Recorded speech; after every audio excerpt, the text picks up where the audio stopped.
Ya, terima kasih pemirsa, Anda masih bersama kami tentunya dalam program Majelis Sore. Majelis kita semua masih dengan Pak Haris di sini untuk membahas seputar kondisi keuangan keluarga dan kemudian juga bagaimana Islam memandangnya berkaitan dengan pengelolaan keuangan keluarga itu sendiri.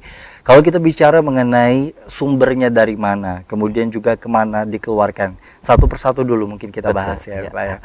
Sumbernya dari mana? Banyak dari kita yang kemudian juga mengandalkan sumber tersebut biasanya dari gaji sekali lagi atau kemudian juga dari hasil pendapatan lainnya yang kemudian juga hari ini dijadikan sebagai sumber pendapatan ekonomi dan ini diperuntukkan untuk keluarga. Biasanya untuk keluarga baik itu orang tua, istri ataupun juga anak begitu ya yang kemudian juga dikelola dengan baik. Nah, bagaimana sebenarnya Islam memandang balasan untuk mereka yang memang benar-benar bekerja dan uang hasil yang didapatkan tersebut memang diperuntukkan untuk kebutuhan pokok bagi keluarganya. Betul. Bekerja itu salah satu bagian yang dianjurkan ya, bahkan sangat-sangat disupport oleh Islam ya.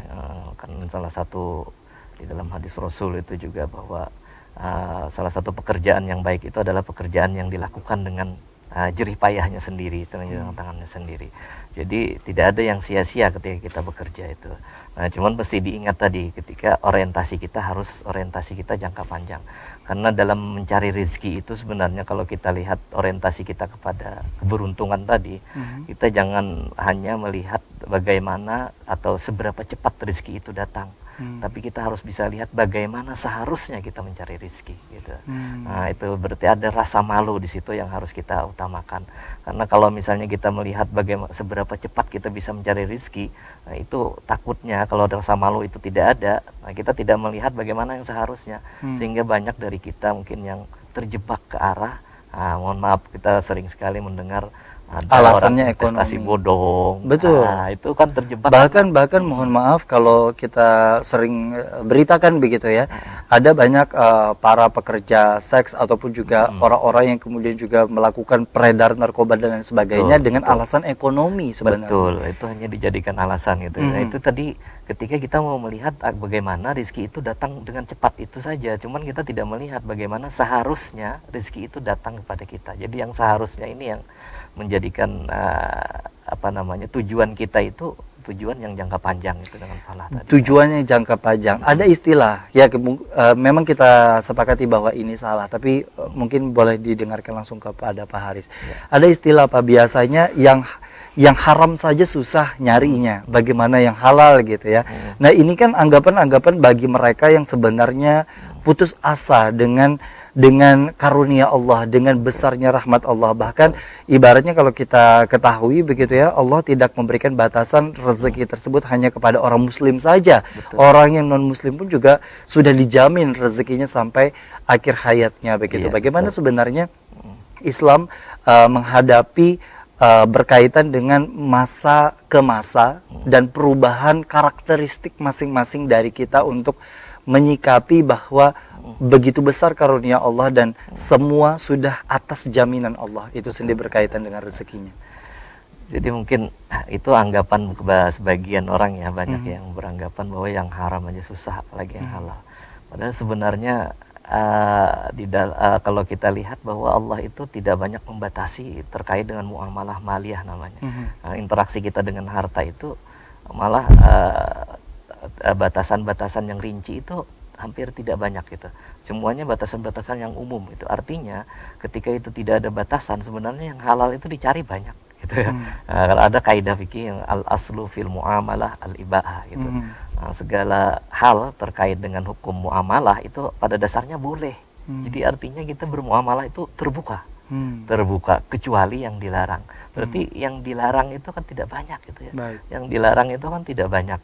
Jadi yang banyak itu malah yang silakan dieksplor. Apalagi di zaman kita sekarang ini kemajuan teknologi online luar biasa gitu. Tapi kadang yang ditargetkan di sini adalah cepatnya, instannya, betul. dan banyaknya. Nah, ini ya, kan yang dijadikan sebagai salah satu sumber, sedangkan kebutuhan pokok ini kemudian menghantui kita untuk memang harus sesegera mungkin dibayari, baik itu misalkan tagihan, kemudian juga kreditan atau hal-hal yang sifatnya wajib seperti makan sehari-hari, pakaian dan lain sebagainya.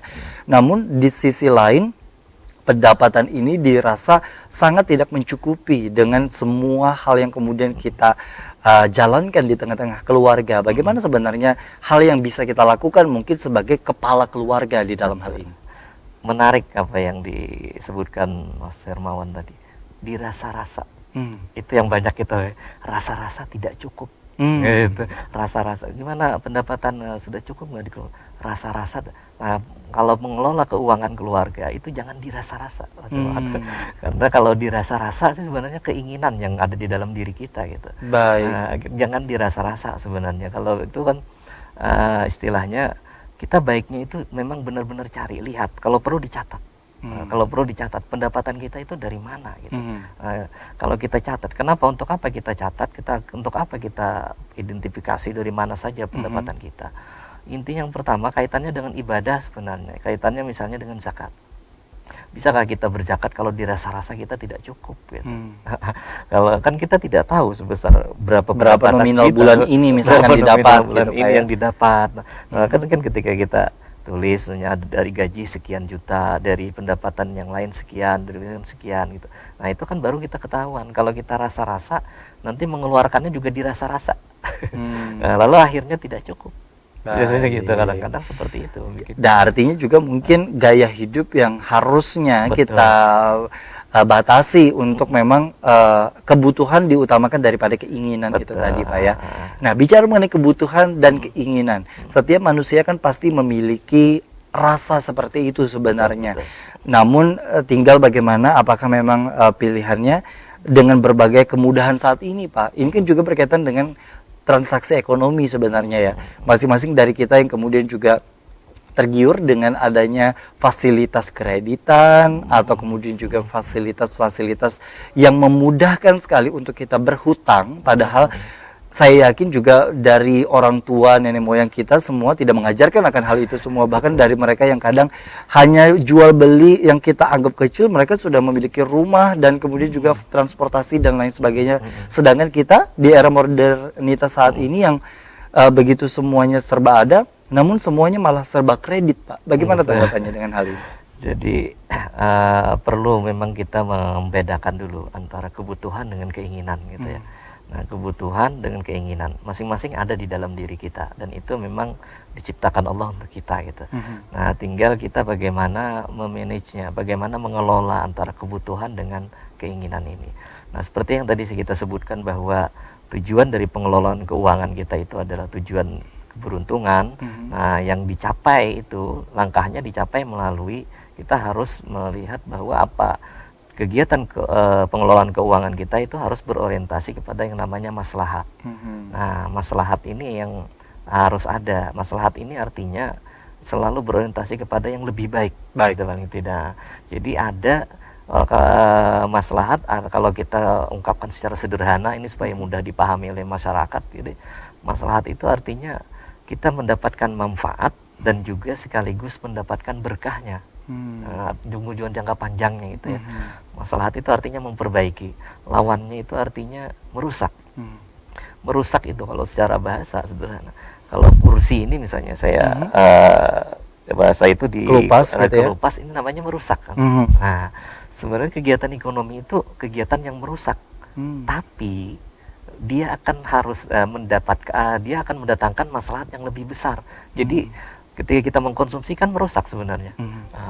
Makan misalnya, makan tuh kalau tidak hilang barangnya kan nggak kenyang gitu. Betul ya. Nah, tapi apakah itu merusak namanya?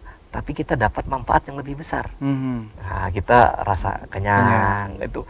Jadi manfaatnya lebih besar daripada biayanya kalau dalam istilah ekonomi itu. Nah, itu kaitannya dengan kebutuhan. Tapi ya itu tadi yang diperhatikan adalah kebutuhan diutamakan daripada keinginan. Jangan sampai banyak dari kita kalau tadi percontohannya atau analoginya dari makan, banyak dari kita yang misalkan sampai ratusan juta untuk beli satu makanan yang sekali makan gitu ya Pak ya. Betul. Nah itu juga begitu diperhatikan dalam hal ini. Nah kalau kita bicara mengenai Islam memandang bagaimana pengelolaan keluarga, biasanya kan ini memang ditumpukan kepada kepala keluarga. Betul. Nah, kepala keluarga di sini kan memang bertugas, apalagi laki-laki yang kemudian juga memiliki tanggung jawab tidak hanya untuk anak dan istri, tapi juga untuk orang tuanya.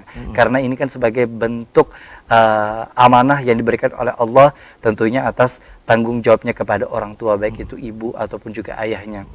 Nah, sedangkan Pak misalkan uang yang didapat di dalam penghasilannya memang sekali lagi habis-habisnya seolah-olah gitu. Ini bicara mengenai seolah-olah habisnya cuma gitu doang, tidak ada lagi proses di mana dia menabung ya. Walaupun tadi memang disebutkan dari mana sumbernya dan dari mana dikeluarkannya, seolah-olah dari mana sumbernya itu hanya satu istilah anak muda sekarang, paginya assalamualaikum, sorenya sudah waalaikumsalam gitu ya. Nah, bagaimana tanggapannya mengenai hal ini yang ibaratnya pengorbanan seorang kepala keluarga yang kemudian juga menghabiskan seluruh uangnya untuk nafkah, untuk memberikan kepada keluarga intinya. Jadi pengelolaan keluarga ini kan bisa keuangan itu bisa kalau di dalam keluarga itu ada yang langsung suami istilahnya yang mengelola semuanya gitu. Ada juga yang istri yang mengelola itu. Dan menurut survei memang yang paling banyak mengelola keuangan itu istri. Itu tadi menteri keuangannya gitu ya. Menteri keuangannya itu perempuan biasanya. Tapi ternyata yang bicara keuangan keluarga sini laki-laki, Mas. Jadi ketika kita bicara tentang keuangan memang tapi juga pengelolaan itu ada dua jenis juga. Istri itu kadang-kadang hanya mengelola, bisa juga mengelola hanya yang rutin saja. Nah, ada sisa pendapatan itu tetap dikelola suami. Ada juga yang semuanya itu dikelola oleh istri. Jadi suaminya tinggal, ini gaji saya sebulan sekian, tinggal semuanya dikelola sama istri. Nah jadi kalau begitu, kalau dilihat dari situ, memang ibu-ibu yang banyak mengelola itu ya. Nah ini yang menjadi perhatian juga bahwa sering sekali dalam tingkat literasi keuangan kita, tingkat pengetahuan, tingkat keterampilan dan keyakinan dan sikap perilaku terkait dengan keuangan itu di tempat kita masih rendah gitu. Nah, jadi rentan sekali pengelolaan keuangan itu menjadikan keuangan itu tidak berkembang gitu. Tidak berkembang. Jadi itulah yang mesti harus kita lakukan, bahwa kalau kita dapat income, dapat pendapatan, itu kita harus identifikasi dulu ada berapa sumbernya. Nah, ini nanti akan menarik nih kita bahas. Sebenarnya efektifnya dalam pengelolaan keuangan keluarga itu seperti apa? Nanti kita akan bahas lebih lanjut di segmen berikutnya. Tetaplah bersama kami di program Majelis Sore, Majelis Kita Semua.